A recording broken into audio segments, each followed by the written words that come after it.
It's Friday, November 3. In the headlines, the number of dengue cases continues to increase. In business news, government seeking investment for new agro parks.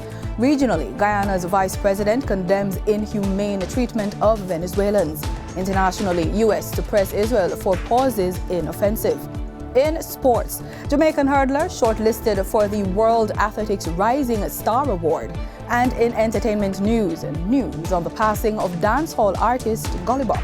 This is the Weekend News on PBC Jamaica. I'm Simone Absalom Gill.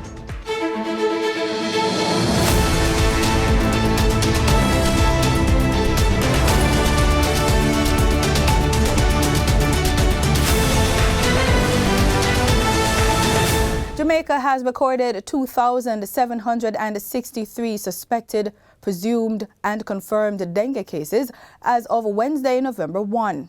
According to the Ministry of Health and Wellness, of the cases classified, 694 are confirmed cases, with dengue type 2 continuing to be the dominant strain.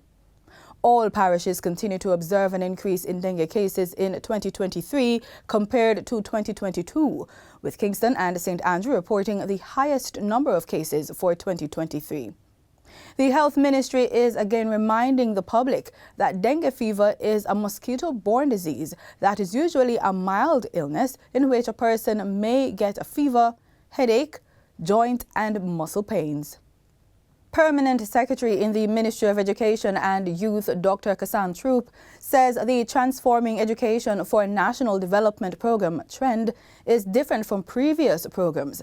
Speaking at a town hall meeting on Thursday, Dr. Troop explained that this time the ministry has taken a multi-sectoral approach. It must be all of us, because if we are interested in national development, we must be interested in education. So when we talk about transformation, we're talking about all hands on deck. She says the recommendations made encourages that the changes are driven by daily activities within the ministry. There's a group that we have to give an account to.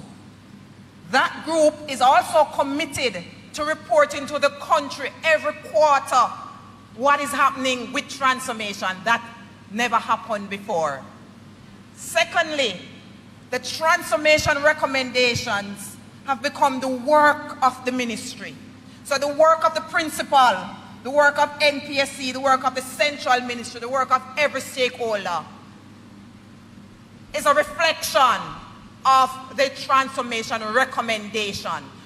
She also pointed out that the youth are actively involved in conversations about education transformation. We are working with our young people, all those youth groups, the NSSC, the NPTAJ, they were not actively engaged in the transformation. We now know that you want AI. We now know that you want to code. We now know that you want to drive and you want to be ready with your provisional driver's license when you finish. We now know that you want your associate degree funded by the ministry and the government. So when you transition to tertiary, you have 2 more years to do to get your bachelor's. The Permanent Secretary notes that a major difference between this program and others is that they will be held accountable and publicly assessed.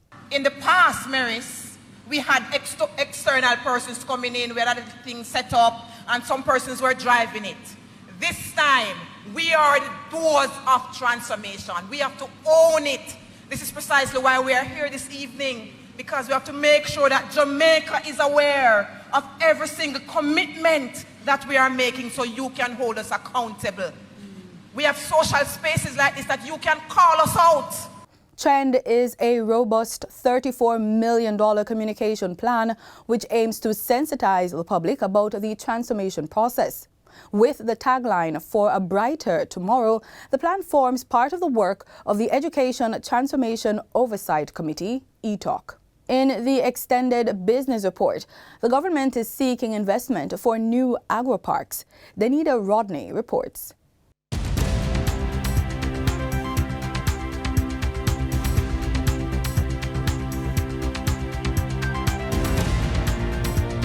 Welcome to the Extended Business Report. I'm Danita Rodney. In this week's report, as the government seeks to expand the number of agri-parks in Jamaica, Agriculture Minister Floyd Green says more investment opportunities are becoming available. We have new agri-parks coming on stream, and we think it's very important that we start hunting the investments for those agri-parks starting now. So we will be using the stakeholder engagement to promote new investment opportunities. Mr. Green said the ministry is also in the process of exploring the expansion of local produce for export beyond the traditional markets. I have found as minister that a number of us are not sure what are the crops, the products that the world is really clamoring for. We do have some misconceptions. So some of us do know by now that yam is our #1 traditional export, but I'm not sure we are certain that there's a tremendous demand for dasheen, a tremendous demand for cocoa, tremendous demand for akis, and I could go on and on. Mr. Green was speaking at Wednesday's post-cabinet press briefing. Throp Media has announced the return of the highly anticipated Throp X Jamaica Investment Conference in Negril, running from November 13 to November 17, 2023. The conference is set to offer attendees a comprehensive perspective on investment opportunities in Jamaica. Attendees will gain a clear understanding of the processes involved in moving to, investing, and starting businesses locally.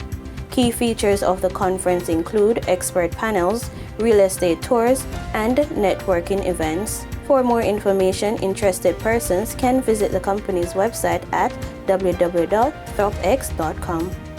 Now for your market updates. In foreign exchange trading for Thursday, November 2, the US dollar sold for an average of $156.69. The Canadian dollar ended trading at $114.36. The pound sterling traded for $190.57, and the euro sold for $167.62. In GSE trading, the GSE index advanced by over 1,215 points. The junior market index declined by over 45 points. The combined market index advanced by over 732 points, and the All-Jamaican Composite Index advanced by over 387 points. Overall market activity resulted from trading in 103 stocks, of which 53 advanced, 34 declined, and 16 traded firm. Stocks advanced for 138 Student Living Jamaica Limited, Access Financial Services Limited, and Barita Investments Limited. Stocks declined for Blue Power Group Limited, Cargo Handlers Limited, and Dolphin Cove Limited. Trading firm were Derrimon Trading Company Limited, Apple Limited, and Apple Limited 7.25% preference shares. The overall volume leaders were Trans-Jamaican Highway Limited, Future Energy Source Company Limited ordinary shares, and Jamaica Boilers Group with over 1 million units. In regional stocks, in Trinidad and Tobago, the mutual fund market did not record any activity. On the Barbados Stock Exchange, Goddard Enterprises Limited was the volume leader with 75,000 shares. They were followed by King Shepherd and Company Limited, which traded 43 shares. In regional business, consumers in Barbados and other Caribbean markets, especially those who love to travel, will now be able to access exclusive benefits and rewards with the introduction of 2 new credit cards. This as JetBlue, CIBC First Caribbean, and MasterCard have teamed up to launch the JetBlue MasterCard and the JetBlue Select MasterCard. Chief Executive Officer of CIBC First Caribbean, Mark St. Hill, says the partnership is another step in the bank's transformation and comes after years of discussion and negotiations. When we talk about the airline industry, there are similarities in that, we have been rebuilding, and innovation has been very important to stay ahead of the competition. And like everyone else, we are looking for the best products and services in everything that we do. And therefore, that is why JetBlue is such a perfect addition to the suite of products and services that we already have. Air travel, both regionally and globally, is approaching its pre-pandemic peak, with stayover arrivals here in Barbados achieving 83% of pre-pandemic levels in the first 6 months of this year, and surpassing pandemic levels in some of our other economies. pre-pandemic levels in some of our other economies, including Jamaica, Curacao, and the Turks and Caicos Islands. Even with maturing economic recoveries, and despite the uncertainty associated with the global headwinds that we see coming, our economies remain poised for growth. In international business, Wall Street's three main indexes rallied nearly 2% on hopes that the U.S. Federal Reserve has reached the end of its interest rate hiking campaign, and a batch of upbeat quarterly financial updates added to the bullish mood. The Dow rose 1.7%. The S&P 500 climbed 1.9%, while the Nasdaq added 1.8%. The Fed held interest rates steady on Wednesday as expected, and while Chair Jerome Powell left the door open to further tightening, he also acknowledged the impact of a recent surge in bond yields on the economy. Here's MJP Wealth Advisors President Brian Vendig.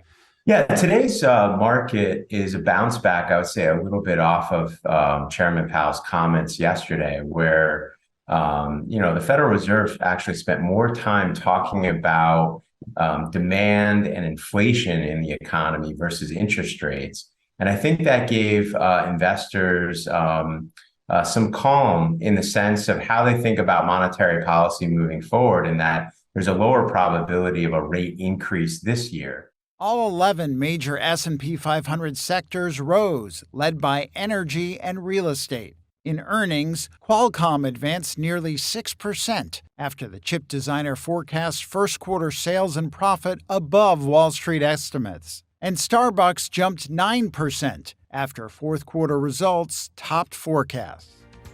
In market data for oil prices were little changed on Friday but headed for a second week of losses as supply concerns driven by conflict in the Middle East eased, while the demand outlook from the world's top crude importer China remained uncertain.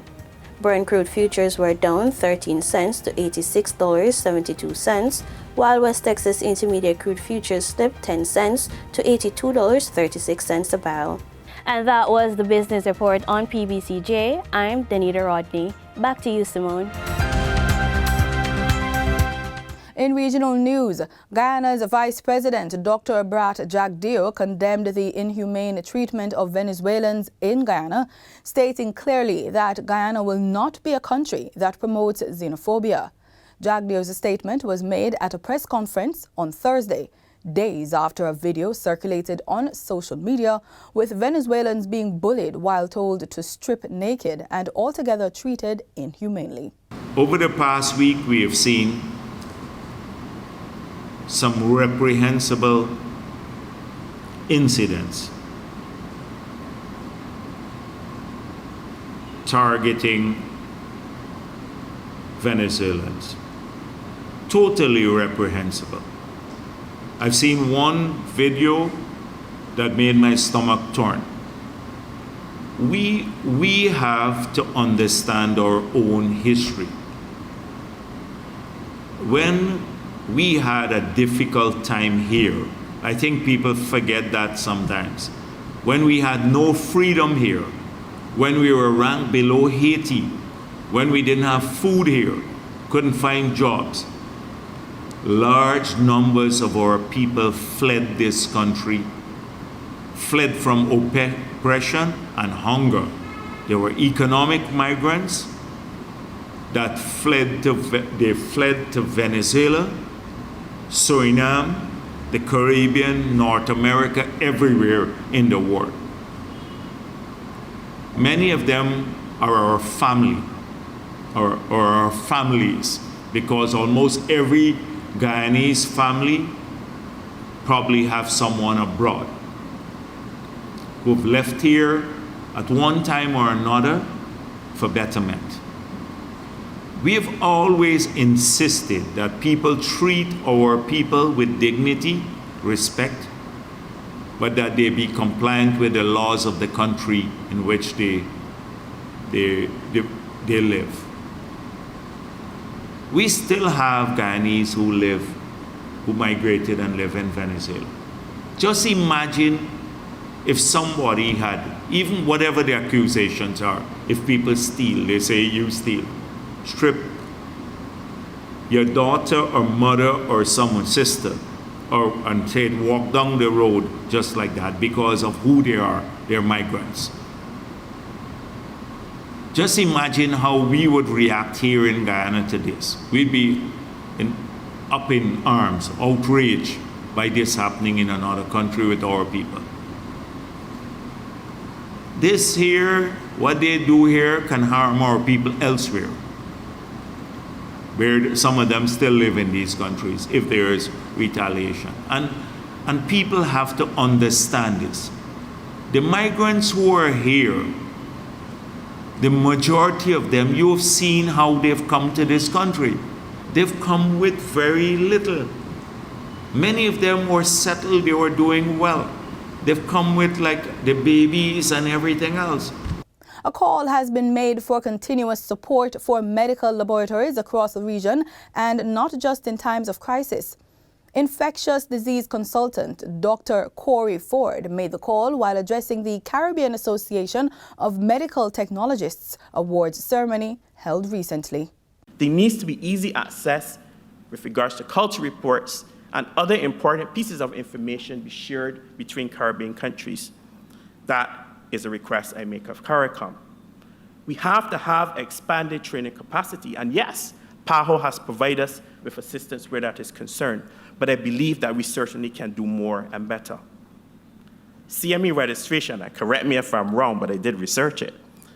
Registration, I believe, is an important aspect for people to progress and develop within their profession, and I believe that we need to go there. Additional laboratory staff, and I will be crazy if I stood up here and did not say that resources in terms of human resources is an absolute necessity. You had to ensure that you were ready at every point to assess the consumables which were not readily available to the rest of the world. But you know what? You got that sorted. And then monkeypox came. New technology, dealing with different samples. You were thrust back into the spotlight globally. But people out there never recognized it. They recognized the doctors, they recognized the nurses, but the medical technologists were the ones who drove the battle behind the scenes. In international news, U.S. Secretary of State Antony Blinken is heading to Israel, Jordan, and Turkey. It comes after a slight shift from the Biden administration on its approach to the war in Gaza. Al Jazeera's Patty Colhane has this report. Since the start, the Biden administration has not once urged Israel to stop its constant attacks on Gaza until Biden heard this at a fundraiser Wednesday night. Rabbi, I need you to call for a ceasefire right now. He responded, it's time for a pause to get the prisoners out. The administration making it clear this is not a call for a ceasefire or even an extended pause. Just to remind, when we're talking about humanitarian pause, what we're talking about are temporary, localized pauses in the fighting to meet a certain goal or goals. As I said, get aid in, get people out. As he heads to Israel, Secretary of State Antony Blinken said he would be working with Israel to come up with concrete steps to try and protect civilians without giving any details. And in the midst of the ongoing carnage, he now says he'll focus over the next days on what happens when this onslaught ends. I expect you'll see a focus there, and particularly how we can get, over time, two states for two peoples, which, in our judgment, remains the best guarantor and maybe the only guarantor of a secure Jewish and democratic Israel and Palestinians with the state that they're entitled to. But there are growing questions about the way Israel is conducting this war and the growing civilian death toll. But at the Pentagon, a complete backing of what Israel is doing now. We're having conversations with them about the importance of taking the law of war into account, and that they, in our discussions with them, we believe that they are taking it into account. But again, I'm not going to get into individual specific strikes, individual specific actions. The U.S. House of Representatives passed a bill to send more than $14 billion to Israel, but because of how it's funded, it won't pass the Senate. A small delay for aid that is wholly expected to be approved in the coming weeks as the administration and the U.S. Congress sends the message with words and deeds that it wholly sides with Israel.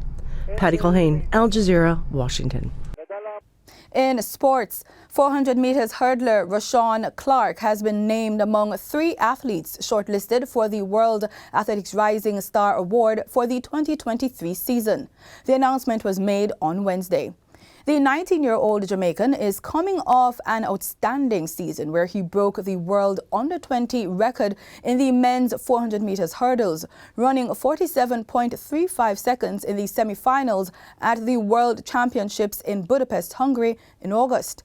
The award, which was won by Usain Bolt in 2002 after he won the world under-20 200 meters title in Kingston, is given to the top under-20 athlete in the season. Time now for the entertainment news with Alicia Steele.